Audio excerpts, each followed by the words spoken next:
എങ്ങനെയാണ് ഒരു വ്യക്തിക്ക് ആക്ടറായി മാറാൻ സാധിക്കുന്നത്? ഭീകരമായ ആഗ്രഹമുണ്ട്, അതുപോലെ തന്നെ അതിഭീകരമായ കോൺഫിഡൻസും ഉണ്ട്. ഇതുകൊണ്ട് മാത്രം ഒരാൾക്ക് ആക്ടറായി മാറാൻ സാധിക്കുമോ?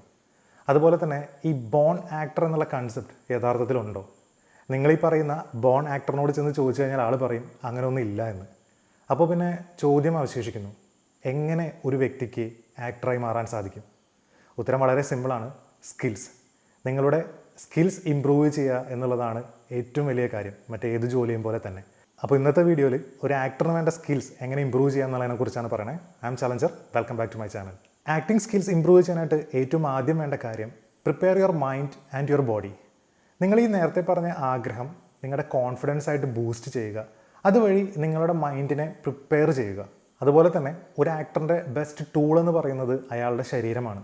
അതുകൊണ്ട് ശരീരത്തിൻ്റെ ആരോഗ്യം വളരെയധികം ശ്രദ്ധിക്കുക, നല്ലൊരു ഹെൽത്തി ബോഡി മെയിൻറ്റെയിൻ ചെയ്യുക. രണ്ടാമത്തെ കാര്യമാണ് ഒബ്സർവേഷൻ.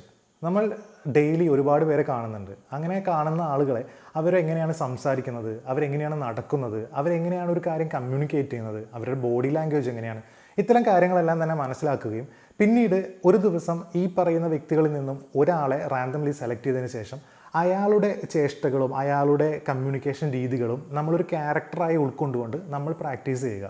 അപ്പോൾ ഇതൊരു ഡെയിലി ആക്ടിവിറ്റി ആയിട്ട് മാറ്റുന്നത് നമ്മുടെ ആക്ടിങ് സ്കിൽസ് ഇമ്പ്രൂവ് ചെയ്യാനായിട്ട് സഹായിക്കും. മൂന്നാമതായിട്ട് ഇതിൽ പ്രധാനപ്പെട്ട ഒരു കാര്യമാണ് യൂസ് ക്യാമറ നോട്ട് മിറർ. നമ്മൾ പണ്ട് മുതലേ കേട്ടുവരുന്നൊരു രീതിയാണ് കണ്ണാടിക്ക് മുന്നിൽ അഭിനയിക്കുക എന്നുള്ളത്. ശരിക്കും കണ്ണാടിക്ക് മുന്നിൽ അഭിനയിക്കുമ്പോൾ നമുക്ക് ഒരിക്കലും നമ്മുടെ പെർഫോമൻസ് ജഡ്ജ് ചെയ്യാനായിട്ട് സാധിക്കില്ല. കാരണം നമ്മൾ ലൈവായിട്ട് തന്നെയാണ് നമ്മൾ ചെയ്യുന്ന കാര്യങ്ങളെല്ലാം തന്നെ കാണുന്നത്. അപ്പോൾ നമുക്കൊരു പ്ലേ ബാക്ക് ആവശ്യമാണ്. അതുകൊണ്ട് നമ്മൾ നമ്മുടെ മൊബൈൽ ക്യാമറകളോ അല്ലെങ്കിൽ മറ്റേതെങ്കിലും ക്യാമറ സൗകര്യങ്ങളോ ഉപയോഗിച്ചുകൊണ്ട് നമ്മൾ നമ്മുടെ പെർഫോമൻസ് ക്യാപ്ചർ ചെയ്യുക. എന്നിട്ട് നമ്മളത് റിവൈൻഡ് ചെയ്ത് ഒരുപാട് ആവർത്തി കാണുക. ഇപ്പോൾ നമുക്ക് സംഭവിക്കുന്ന ചെറിയ തെറ്റുകളും നമ്മുടെ എന്തെങ്കിലും പാളിച്ചകളെല്ലാം തന്നെ നമുക്ക് വളരെയധികം നല്ല രീതിയിൽ തന്നെ ജഡ്ജ് ചെയ്യാനായിട്ട് സാധിക്കും. നമ്മൾ ആ ചെയ്ത പെർഫോമൻസ് കറക്ഷൻസ് വരുത്തിക്കൊണ്ട് വീണ്ടും പെർഫോം ചെയ്ത് റെക്കോർഡ് ചെയ്യുക, വീണ്ടും പ്ലേ ബാക്ക് ചെയ്യുക. ഇങ്ങനെ ഒരുപാട് ആവർത്തി ചെയ്യുന്നത് വഴി നമ്മുടെ പെർഫോമൻസ് ഇമ്പ്രൂവ് ചെയ്യും, അതുവഴി നമ്മുടെ ആക്ടിങ് സ്കിൽസ് ഇമ്പ്രൂവ് ആവുകയും ചെയ്യും. ഇനി നിങ്ങൾക്കൊരു സിനിമയിൽ അഭിനയിക്കാൻ അവസരം കിട്ടിയെന്ന് തന്നെ ഇരിക്കട്ടെ, കൂടുതൽ പേർക്കും ഫേസ് ചെയ്യുന്ന ഒരു പ്രോബ്ലമാണ് ക്യാമറ മുന്നിൽ വന്ന് നിൽക്കുന്ന സമയത്ത് ഡീഹൈഡ്രേഷൻ. അപ്പോൾ അതുകൊണ്ട് വെൽ ഹൈഡ്രേറ്റഡ് ആയിട്ടിരിക്കുക, നന്നായിട്ട് വെള്ളം കുടിക്കുക, അതുപോലെ നല്ല ഭക്ഷണം കഴിക്കുക. അത് കൂടുതൽ ഭക്ഷണം കഴിക്കാതെയും ശ്രദ്ധിക്കുക, അതേപോലെ വളരെ കുറവ് ഭക്ഷണം കഴിക്കാതെയും ശ്രദ്ധിക്കുക. ഒരു നോർമൽ ഡയറ്റ് എപ്പോഴും മെയിൻറ്റെയിൻ ചെയ്യുക. അടുത്തത് memorise your lines, that mean memorise your dialogues. ഞാൻ ഈ ഡയലോഗ് എങ്ങനെ മെമ്മറൈസ് ചെയ്യാന്നുള്ളതിനെക്കുറിച്ചെല്ലാം ഒരു വീഡിയോ സെപ്പറേറ്റ് ചെയ്തിട്ടുണ്ട്. അപ്പോൾ അത് കാണാനായിട്ട് ശ്രമിക്കുക. വീഡിയോയുടെ ലിങ്ക് ഞാൻ ഡിസ്ക്രിപ്ഷനിൽ കൊടുക്കാം. അപ്പോൾ അങ്ങനെ ഡയലോഗ് നന്നായി പഠിച്ച് നമ്മൾ എത്തുന്ന ഒരു സാഹചര്യത്തിൽ പിന്നെ വളരെയധികം റിലാക്സ് ചെയ്യുക, നിങ്ങളുടെ ക്യാരക്ടറിനെ ഉൾക്കൊള്ളുക, പെർഫോം ചെയ്യുക എന്നതാണ് ചെയ്യാനുള്ള ഏറ്റവും വലിയ കാര്യം. അടുത്തത് discover the soul of your character. നിങ്ങളുടെ കഥാപാത്രത്തിൻ്റെ ആത്മാവ് അറിയുക. അതായത് ഇപ്പോൾ നിങ്ങളൊരു സിനിമയിലൊരു കഥാപാത്രം നിങ്ങൾക്ക് കിട്ടുന്ന സമയത്ത് ആ സിനിമ തുടങ്ങി അവസാനിക്കുന്ന വരെയുള്ള ഒരു കഥയിലെ ഒരു ഭാഗം മാത്രമാണ് നമ്മൾ അറിയുന്നതും അതിലുള്ള ക്യാരക്ടറാണ് പെർഫോം ചെയ്യുന്നത്. പക്ഷേ നമ്മൾ ഒരു കാര്യം മനസ്സിലാക്കുക, ഈ കഥാപാത്രത്തിന് അയാളുടേതായ ഒരു വേൾഡുണ്ട്.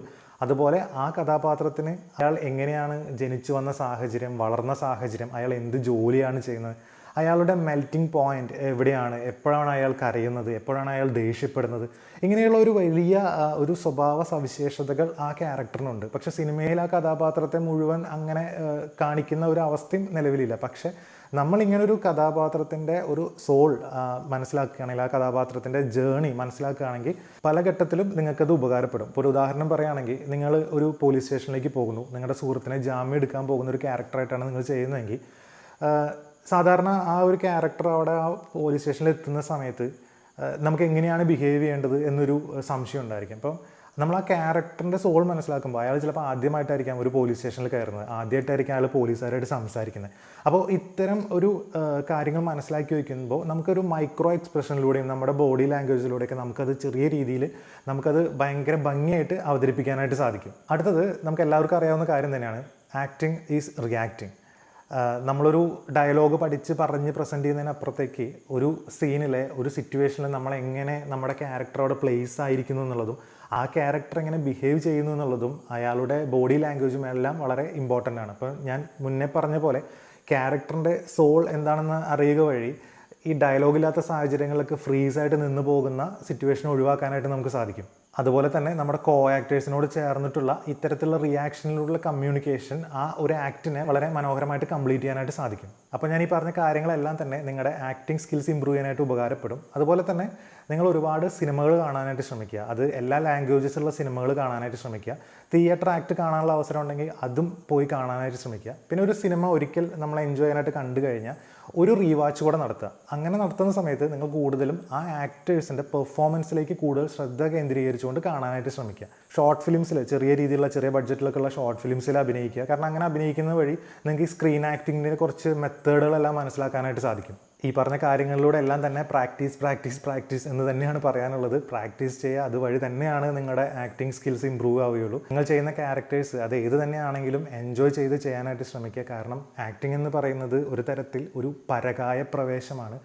ആ ക്യാരക്ടറിലോട്ടും ആ ക്യാരക്ടറിൻ്റെ ജേണിയിലോട്ടൊക്കെ നമ്മൾ പ്ലേസ് ആവുക, നമ്മൾ മറ്റൊരു വ്യക്തിത്വത്തിലേക്ക് പ്ലേസ് ആവുന്ന സമയത്ത് അത് ഭയങ്കരമായിട്ട് എൻജോയ് ചെയ്യാൻ പറ്റുന്നൊരു കാര്യമാണ്. അത് എൻജോയ് ചെയ്യുന്നതിൻ്റെ ഒപ്പം തന്നെ നിങ്ങളുടെ സ്കിൽസ് ഇമ്പ്രൂവ് ആവും. അതിനുവേണ്ടി ഹാർഡ് വർക്ക് ചെയ്യുക. അപ്പോൾ ആക്ടിങ് കരിയർ ആഗ്രഹിക്കുന്ന എല്ലാവർക്കും ഈ വീഡിയോ ഉപകാരപ്രദമായെന്ന് വിശ്വസിക്കുന്നു. നമുക്ക് മറ്റൊരു വീഡിയോയിൽ മറ്റൊരു വിഷയമായിട്ട് കാണാം.